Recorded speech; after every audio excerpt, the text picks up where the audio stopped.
It's pretty important 30, quotation. It's all right. It was made in a pamphlet by a fellow who later headed up a society.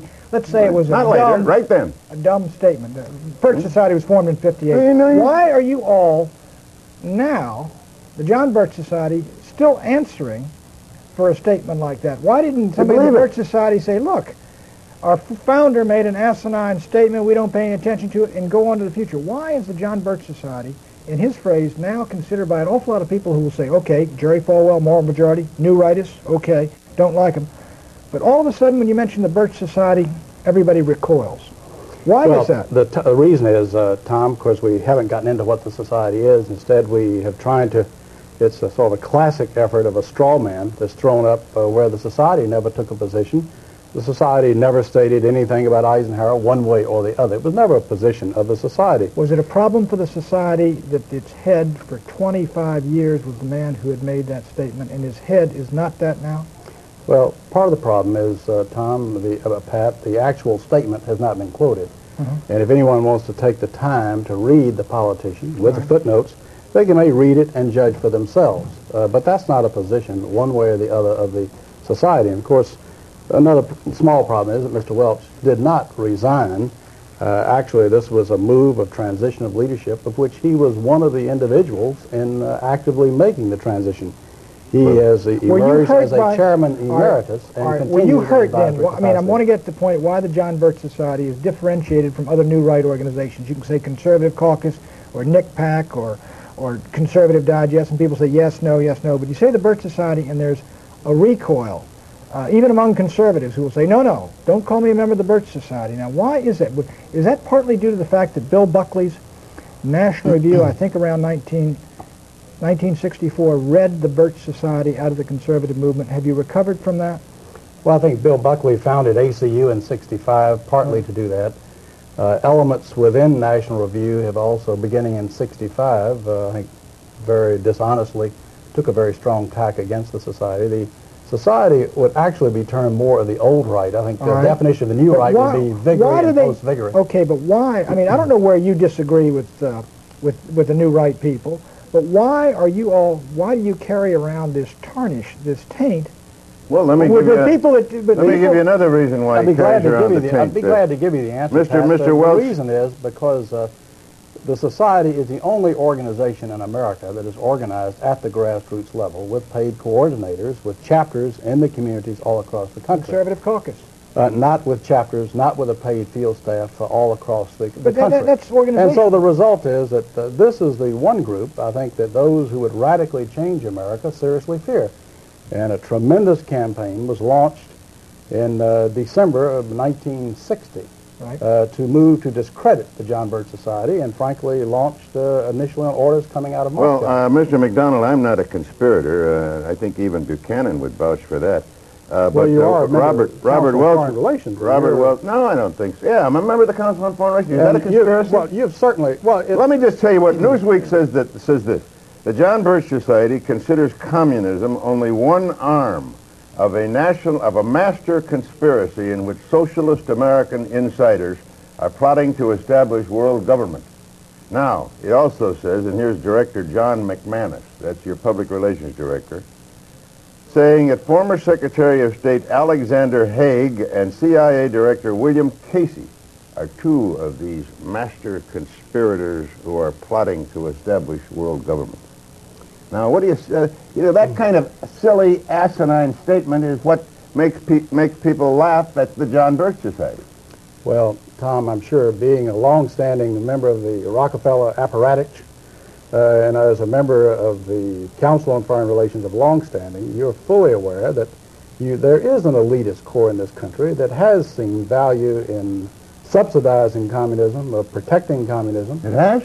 Sure. You're accusing me of subsidizing communism? No, I'm saying because I happen to belong to a there is an elite core study group. No, wait a minute. There is an elite core in this country that has dominated American society. Well, I'm not one of them. Well, Trilateral Commission. The Trilateral Commission, Council on Foreign Relations. State Department, I suppose. Well, let's face it, they've dominated the State Department for 40 years, and pretty much openly All right, but what are they trying to do? Well, their objective is to try to bring about a gradual transition in our society a dissolving of sovereignty and a moving steadily to the left on the political spectrum. Well, who are the they? belief, the elitist groups that I mentioned, particularly key individuals and policymakers in the Is Council the on Foreign International Relations. Monetary Fund part of this? Well, I would say the International Monetary Fund has certainly been set up for the purpose of facilitating that transfer of sovereignty and transfer of wealth on the road. All right, we to elected something. Mr. Conservative. Let me just finish the All right. point, because otherwise we're going to have a lot of unanswered questions. That you are looking at a group that has worked to bring about a dissolution of national sovereignties on the road to world government. And certainly you're familiar with local professor Carroll Quigley, who has been part of your club, in which he admitted all this. And he said in his book, Tragedy and Hope, the only thing I disagree is that we've worked to keep it a secret. And you see Arthur Schlesinger Jr. writing way back in 1947, says, yes, this is the hidden policy of America. But we can't tell the American public because they're too unsophisticated to see the value. What is the transfer. instrumentality of world government? Statement What is the like, instrumentality of all the through things which... to say about Arthur Schlesinger, that's the silliest statement I ever heard. He never made anything like that. Well, let me suggest that you read the May-June issue of the Partisan Review of 1947, Tom, and you can read it for yourself. It's called But the Arthur Schlesinger Schlesinger said there was a Manifesto. conspiracy, Oh. a conspiracy Oh, to he didn't promote use the communism. word. Oh, no, he didn't use the word conspiracy. I He think said the Tom- objective Oh, is what to kind of bring about. nonsense is this? Well, let me finish. I'll tell you. He said that the objective, the secret policy, which we can't tell the American public because they're not sophisticated enough to see the value, is that through a steady result of erosion of new deals, we bring the American society steadily to the left. All right. And through a sound concept of benign containment, we merge into the vital center of the socialist left. Those are his words, not mine. All You think what- John let me Kennedy ask was a you- member of that conspiracy? No, let me ask you this. The World Federalist Movement in the post-war era contained a lot of people who eventually broke with it, and a lot of people thought the UN in the post-war era looked toward world government. Indeed, they did, up until 48, 49. But a lot of them said, look, we were utopian. That's over and done with. We can't move. And a lot of them came in Kennedy's government. Schlesinger was in there when they were fighting in Vietnam, launched the effort in Vietnam. Schlesinger was behind the Bay of Pigs. In other words, look, isn't there some move that occurred in the post-war era that now has been dissipated because nobody believes in the utopian ideal of world government anymore? Well, I think there are those that realize that moving straight from a prototype of the United Nations into world government perhaps is tactically impossible. But phasing out increasingly national sovereignty into regional government and phasing out sovereignties into international treaties in multiple areas could be a route. The whole movement toward, quote, interdependence. Yeah. NATO is part of the conspiracy? Well, there are certainly elements in NATO. There are people in NATO who are very strongly dedicated to the defense of the West. But at the same time, you find in NATO a steady dissolution. You find a growing weakness as a NATO policy dominated by State Department policies that has not worked. Well, it's a regional grouping, and I think, therefore, it may be suspect by the John Birch Society. We're talking with Congressman Larry McDonald, who has recently been elevated, I guess, to chairmanship of the John Birch Society, succeeding Robert Welsh. We'll be back in a minute.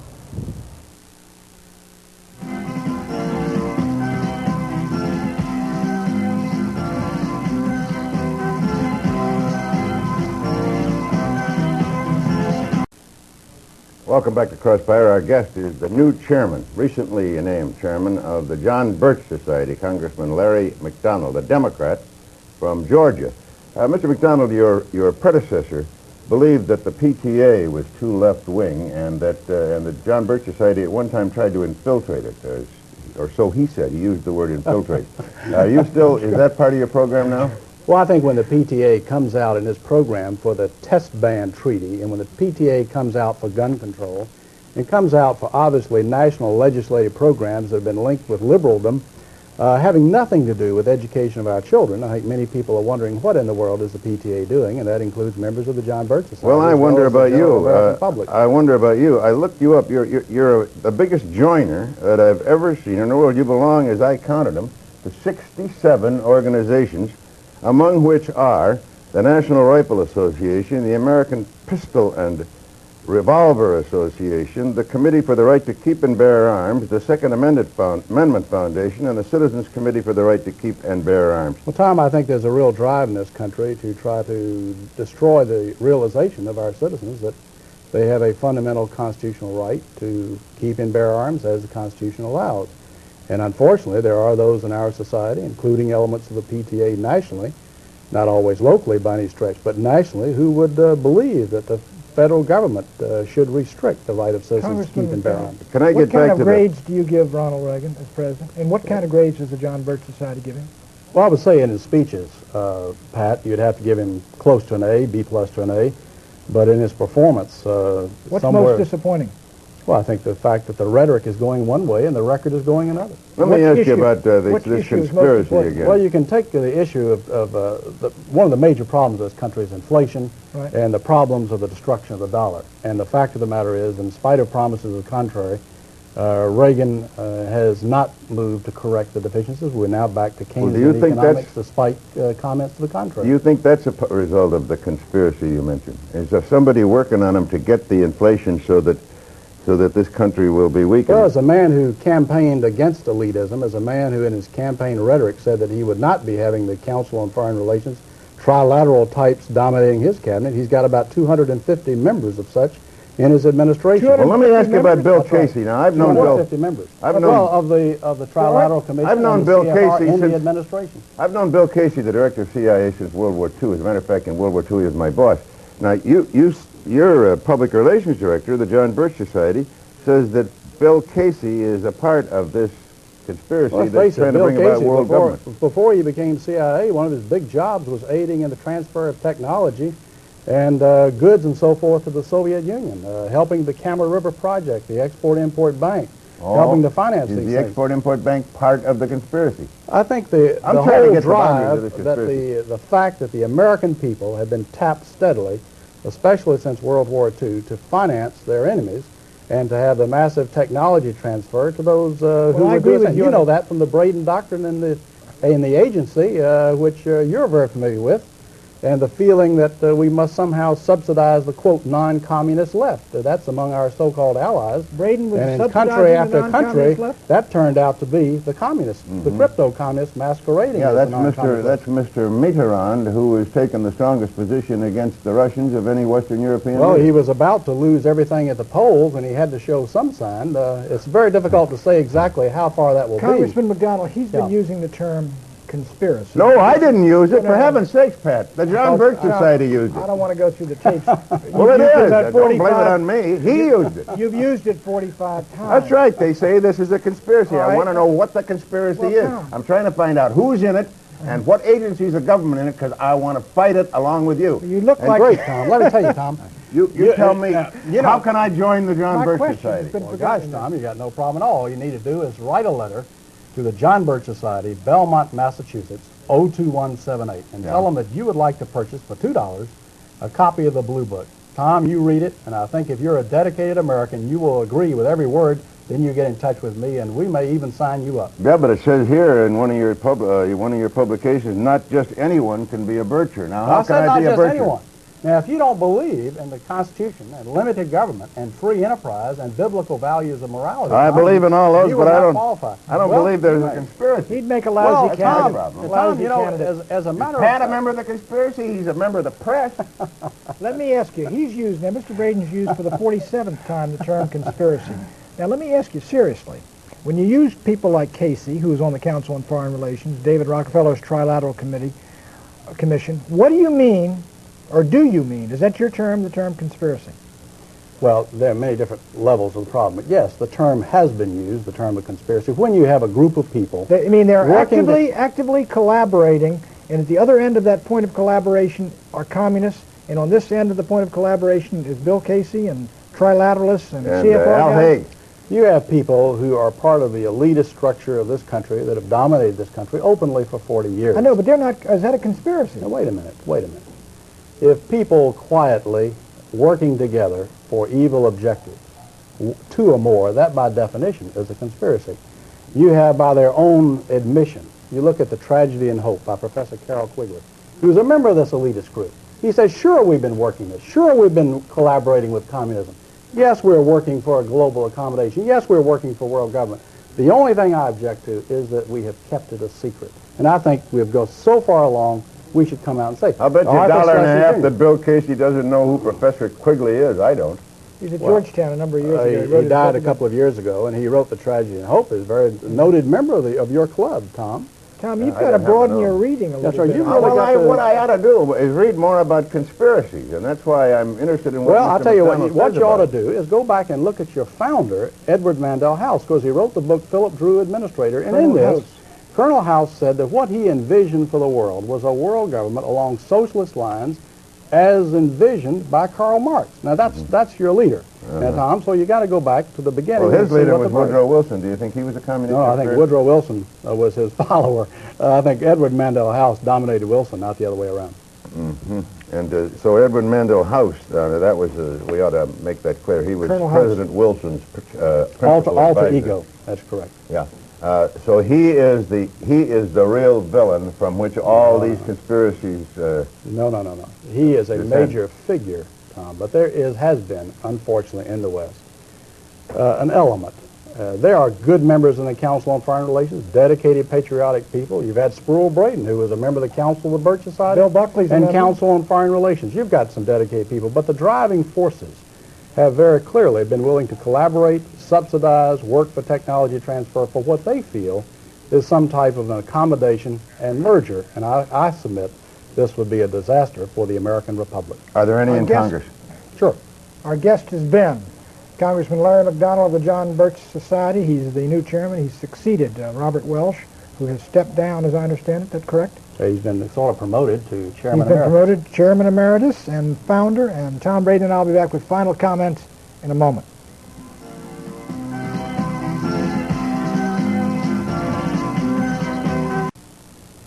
Pat, I just want to tell you, I think some of the people who served in the Nixon White House are good, clean, upstanding, patriotic Americans. And some of them, on the other hand, are suspect. And I'm just going to have Larry McDonald, the head of the Birch Society, take a look at some of those people, and I wonder if he might find you. Tom, where I disagree There's something going on here. I disagree with Congressman McDonald is the idea of conspiracy with you and your friends. I think it's more of a herding instinct. The direction you've been moving in, inertia, carries you further and further. But I do think this. That slogan, get the U.S. out of the UN and the UN out of the U.S., looks better and better every day, doesn't it? Maybe they were ahead of their time on that one. No, Pat, I think we got to have communications with the world, and the UN makes me mad too, but I don't think it's a part of the great conspiracy which extends from Bill Casey and Al Haig all the way to communism. Well, I think that Larry McDonald's a patriot. I think he's wrong about the conspiracy, but he's probably less wrong about what he says about this country than the guy I'm talking to. Yeah, I think